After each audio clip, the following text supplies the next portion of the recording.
आपका best class में बहुत बहुत स्वागत है।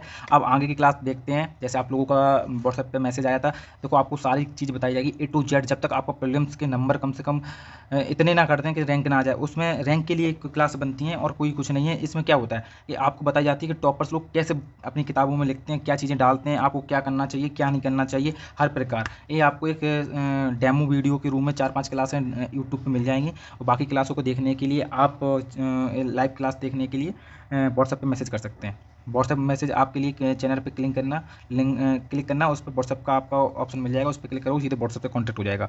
कॉलिंग नहीं करना है, कॉलिंग का ऑप्शन बंद है। आपको स्टार्टिंग करते हैं, क्वेश्चन पे सीधा आते हैं कि राजभाषा हिंदी की वर्तमान स्थिति में सुधार हेतु सुझाव दीजिए। किसके बारे में हमें देना है? राजभाषा हिंदी के बारे में सुझाव देना है कि वर्तमान स्थिति में क्या सुधार करने चाहिए इसमें। तो क्या सुधार करने चाहिए उसके बारे में देखिए। राजभाषा हिंदी के विकास में बहु मंत्रालय, तो मतलब अनेक मंत्रालय, बहु मतलब होता है अनेक, एक मंत्रालय की बात नहीं हो रही है। बहुसांख्यिकी प्रयासों के बावजूद इसकी प्रगति परिणाम अधिक गुणात्मकता में कम नजर आती है। तो जो क्वालिटी है ना, वो अभी भी बहुत कम है। तो उसके लिए अनेक मंत्रालय काम कर रहे हैं और अनेक विभाग काम कर रहे हैं। तो उनके लिए फिर भी इतना काम होने के बावजूद क्वालिटी कम है। इंट्रोडक्शन में उसने लिखा हुआ है। तो ऑप्शन ने मैप दिया हुआ है, मैप को समझिए।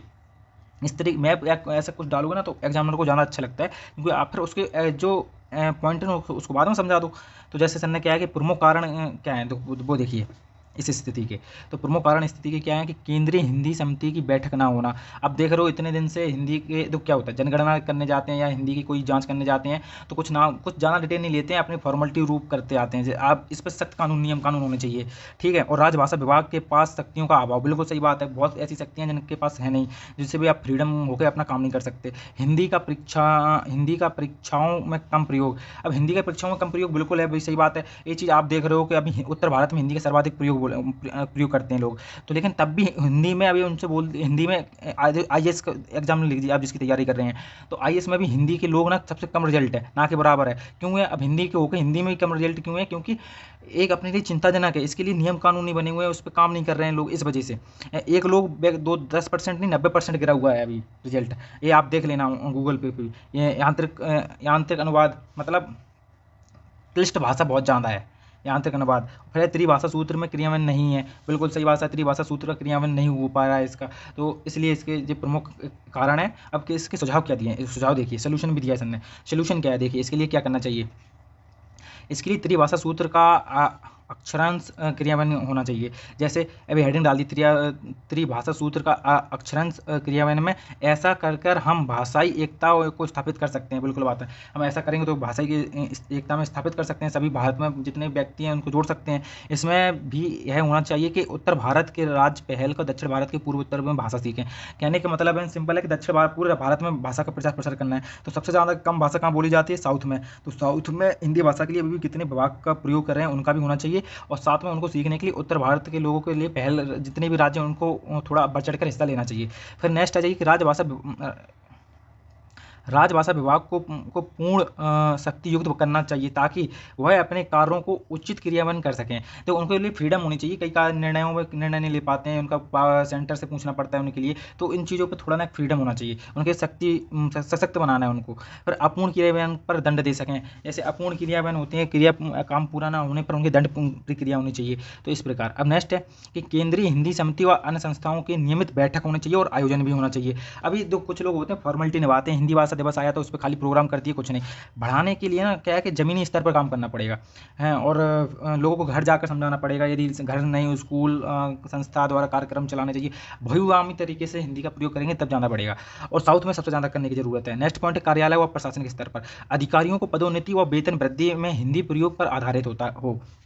बिल्कुल सही बात है कि जो अधिकारी की जो पदोन्नति होती है ना, वो उन्हें वेतन होता है, तो उनका प्रयोग हिंदी प्रयोग के आधार पर होना चाहिए। अब देख लेना कई प्रशासनिक कार्यों में देख लेना कि कार्यालयों में देख लेना हिंदी के जो फॉर्म भरते हैं ना, तो उसमें भी लोग आजकल हिंदी कम इंग्लिश ज़्यादा कर देते हैं। पूरा कागज़ इंग्लिश में रहेगा, थोड़ा बहुत हिंदी लिखा रहेगा।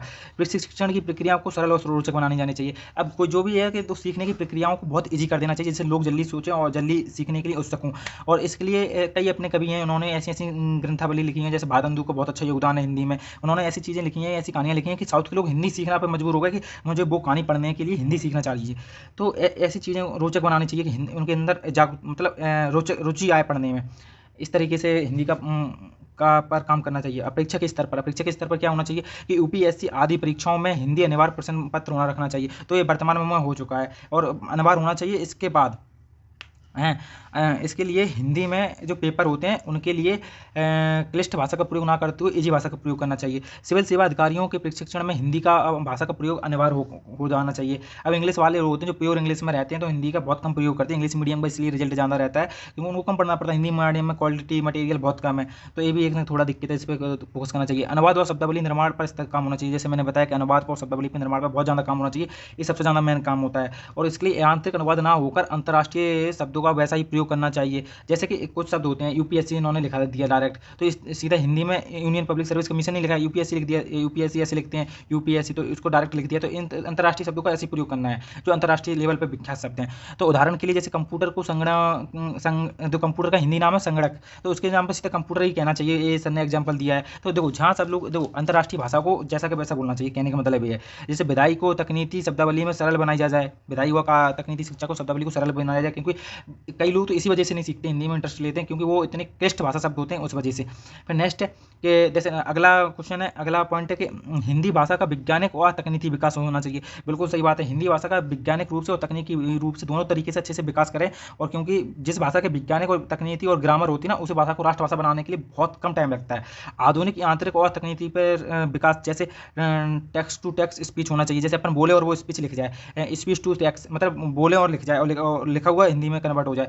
हिज टू जाचक, हिज्जे जाचक और तथा सिस्टम सॉफ्टवेयर आदि पे इनका प्रयोग अच्छे से होना चाहिए। अभी एक कोड का नाम बताइए जिस कोड की वजह से हिंदी का टाइपिंग बहुत ईजी हो गया है, वो उसका नाम बता दिया ना, मैं मान जाऊँगा कि आप लोग पढ़ाई कर रहे हो। देखो मैं इस क्लास का सिंपल बता रहा हूँ कि एक बार आपको पूरा सिलेबस पढ़ लेना है, उसके बाद पीवाईक्यू उठाना है। पीवाईक्यू के बाद इस क्लास को देखोगे तो और ज़्यादा मजा आएगा। पीवाईक्यू से आप किसी भी कोचिंग की बुक ले सकते हो और मेरे से कहोगे तो मैं आपको भेज दूंगा।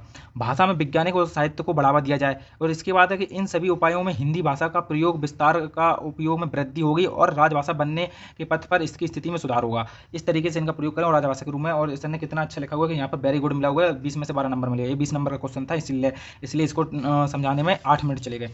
अब नेक्स्ट क्वेश्चन आता है, 20 नंबर के हैं सब, 15 नंबर का ये क्वेश्चन। तो 15 नंबर के क्वेश्चन में क्या है पहले देखिए, अपभ्रंश की शब्दकोशी प्रवृत्ति पर प्रकाश डालिए। देखो मैंने बोला एक बार अपभ्रंश के सारे नोट्स बना लिए तो अपभ्रंश से कितने क्वेश्चन आते हैं आप देखिए।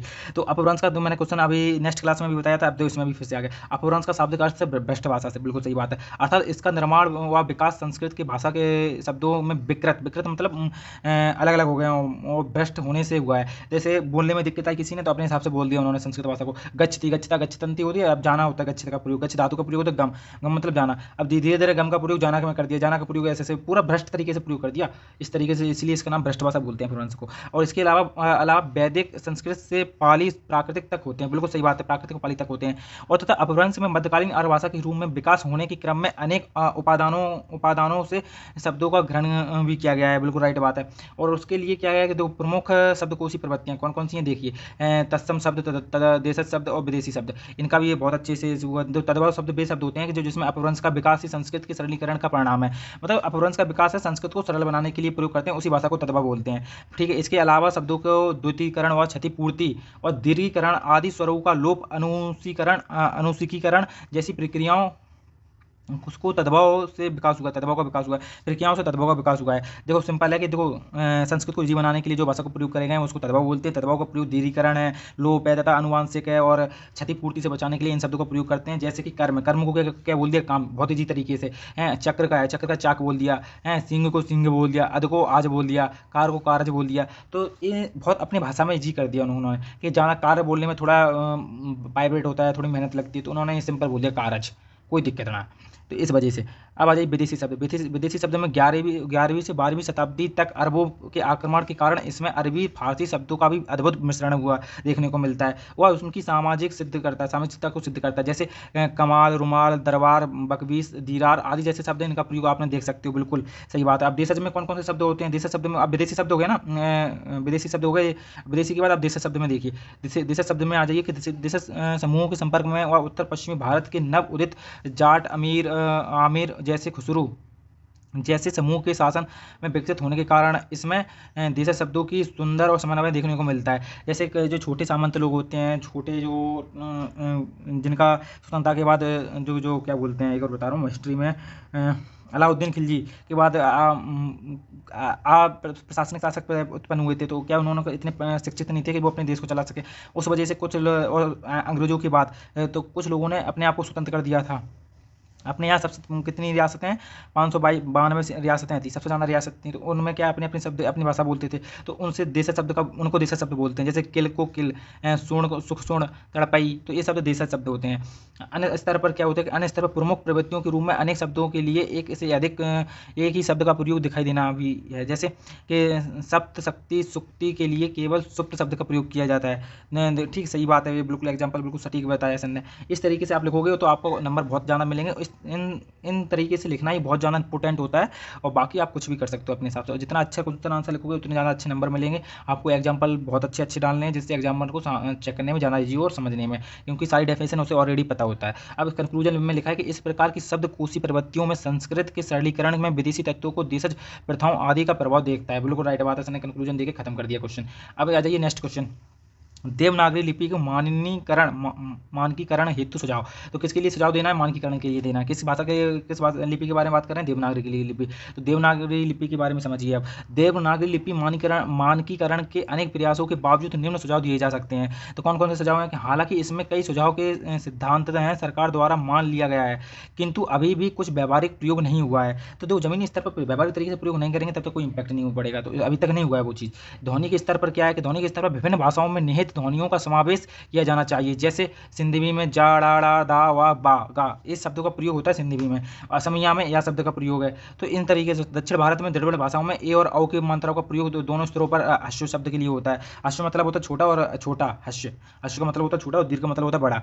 जैसे चा रा जा का ना आदि शब्द हैं, इनका एग्जाम्पल आप डालोगे, क्योंकि एग्जाम्पल में जल्दी समझेगा इसलिए हैं। आप समझ गए। फिर उसके बाद नेक्स्ट पॉइंट में लिखा हुआ है कि अंग्रेजों में ए और औ की ध्वनियों या ए और औ का मध्यवर्ती मतलब सबसे ज़्यादा प्रयोग ए और आओ की जगह ए उनका सबसे ज़्यादा ओ और आओ का प्रयोग करते हैं। ठीक है, आओ का प्रयोग आई का प्रयोग सबसे ज़्यादा प्रयोग किया हुआ है, बोलना चाहते हैं। और इन चंद बिंदुओं को लगाकर भी स्वीकार किया जाना चाहिए। जैसे आओ आँख है, तो आँख पे ऐसी बिंदी लगा देते हैं, इनका प्रयोग होना चाहिए। तो इन बिंदियों का प्रयोग के ऊपर थोड़ा व्यावहारिक रूप पे काम करना चाहिए। अभी क्या है कि कई हिंदी किताबें हैं, कोई भी हिंदी किताब देख लो, उसमें कम से कम हज़ारों शुद्धियाँ दिखेंगी, तो उसको कम करनी चाहिए, जांच बैठनी चाहिए उसके ऊपर है। और अनुस्वार और अनुशासिक सामान्यतः पंचम वर्ण के लिए अनुस्वार का प्रयोग करना चाहिए। बिल्कुल सारी बात है, पंचम वर्णों के लिए अनुस्वार का प्रयोग करना है केवल, अनुस्वार समाप्त नहीं करना चाहिए। जैसे अन्यतः तो जगना है शब्दों का प्रयोग आदि एग्जाम्पल दिया इसने। आ बड़ा की मात्रा में चंद बिंदुओं किंतु ए और औ का अनुस्वार का प्रयोग होना चाहिए। बिल्कुल राइट बात, सही बात बोल रहे हैं सर। फिर नेक्स्ट पॉइंट है कि संयुक्त स्वर और संयुक्त स्वर के बारे में बताना है। तो संयुक्त स्वर क्या है कि खड़ी पाई युक्त वर्ण होते हैं। जैसे हटाना कौन कौन से चाहिए थे, लगाना कौन कौन से चाहिए। टा ठादा है, तो इसमें ए शब्दों का प्रयोग है। तो इनको सीधा अपन हलंत लगा के भी लिख सकते हैं। देखो रेप, यदि पहली ध्वनि ऊपर वर्षा है, तो यदि बाद की ध्वनि होती है प्रटा आदि का प्रयोग करना चाहिए इसके ऊपर। तो इन शब्दों का प्रयोग करोगे तो ज़्यादा लिखने में भी ईजी पड़ेगा। अब कोई शब्द ऐसा है उसमें दा है, तो यहाँ पर ऐसा लगाओगे तो दिक्कत होगी, और सीधा प्रा है तो ऐसा लगाओगे तो दिक्कत होगी। तो इन शब्दों को ईजी करने के लिए उन्होंने साइड में ऐसा प्रा लगा दिया। तो इस तरीके का प्रयोग करना चाहिए। और सिरो रेखा का प्रयोग किया जाना बहुत ज़्यादा जरूरी होता है, जिससे एक अक्षर भी देखने में अच्छा लगता है और बंधा हुआ अच्छा लगता है। तो सिरो रेखा मतलब होता है ऊपर डंडी खींचना, जैसे ऊपर डंडी खींचते हैं, उनका प्रयोग करना चाहिए। बाणिक द्विरूपता की समस्या, जैसे निम्न वर्णों दिए गए हैं, जैसे तो धा की जगह धा इस तरीके से प्रयोग कर समझ में आना चाहिए। बाय झा इस तरीके से बनना चाहिए, इजी पड़ेगा। माँ है तो उसका भाई भावालू का ऐसा प्रयोग करना चाहिए, नौकड़िया बना देना चाहिए।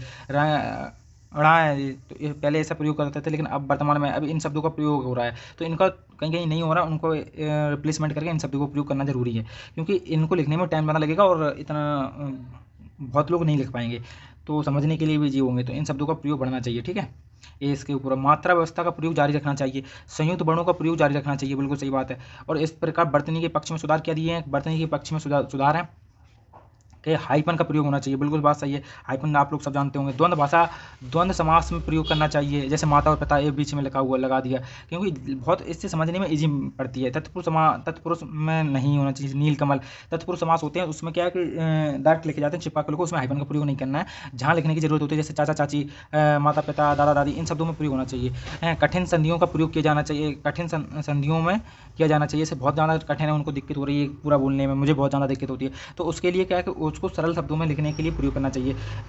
बीच में हाइपन लगा देना चाहिए। परस्वर्गों का प्रयोग होना चाहिए, जैसे अर्धविराम, पूर्णविराम का प्रयोग जारी रहना चाहिए, जिससे क्या है कि लिखने में बहुत ज़्यादा ईजी पड़ता है। और विसर्ग का प्रयोग होना चाहिए, विसर्ग का प्रयोग करने से भी बहुत ईजी पड़ता है। और विसर्ग का प्रयोग समाप्त नहीं होना चाहिए। और जैसे सुख है तो दुख है तो उनके पीछे विसर्ग लगना चाहिए, ऐसे ऐसे विसर्ग, ठीक है। और फिर नेक्स्ट है कि नेक्स्ट क्वेश्चन है या शुरू, या की जगह वा का प्रयोग होना चाहिए। श्रुति, जिनका प्रयोग भी नियम अनुसार होना चाहिए। और नहीं तो क्या लिखा है, इनका प्रयोग नियम पर नहीं समान उपयोग के आधार पर होना चाहिए, बिल्कुल बात है। नियम के आधार पर नहीं होना चाहिए, इनका प्रयोग समान उपयोग के आधार पर करना चाहिए।